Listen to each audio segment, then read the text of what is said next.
Как говорят специалисты, нарушения речевого развития могут быть спровоцированы воздействием на организм внешнего или внутреннего неблагоприятного фактора или их взаимодействия. В нашей зашумленной среде, вот на сегодняшний день, это в техническом прогрессе, да, это, конечно, и компьютеры, неотъемлемая часть нашей жизни в быту, и мобильные телефоны, и, значит, компьютерные игры и тому подобное. Везде нас окружает такая зашумленная среда. И вот это вот немного затормаживает процесс развития, психогенного фактора развития ребенка. Нарушения речевого развития достаточно многообразны. У детей дошкольного возраста чаще встречается дислалия – расстройство устной речи, выражающееся в нарушении произношения звука в речи. Ребенок либо не может произносить звук, либо заменяет один звук на другой. Впоследствии нескорректированная дислалия сопровождается нарушениями письменной речи. Чтобы устранить подобное нарушение речи, детям делают логомассаж. Сначала логопед делает общий массаж лица, а затем массирует ротовую полость. После специальными массажными зонтами разминает язык. Такие процедуры, несомненно, помогают устранить дефекты речи. У моего ребенка дислалия, мы уже прошли 10 курсов, и нам очень нравится ходить к логопеду.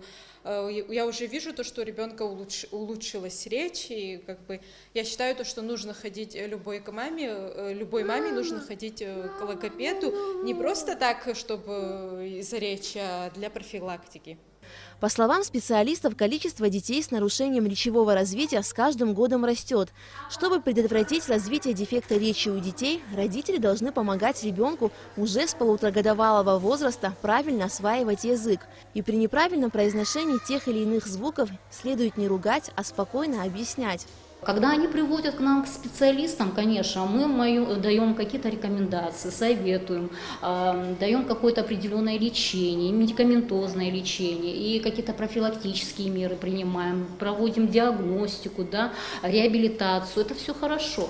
Но опять-таки ребенок в основном остается с родителем больше, и он развивается именно в среде домашнего уюта. Да? И чем больше мать или отец вовлекает в себе внимание ребенка, вот это просто ласка, это просто такое вот внимание, оказанное ребенку, оно всегда приводит к положительному результату. Для полноценного развития ребенка очень важны различные развивающие занятия и игры, но и не стоит забывать о том, что каждому ребенку нужен индивидуальный подход, ведь ребенок – это уже личность.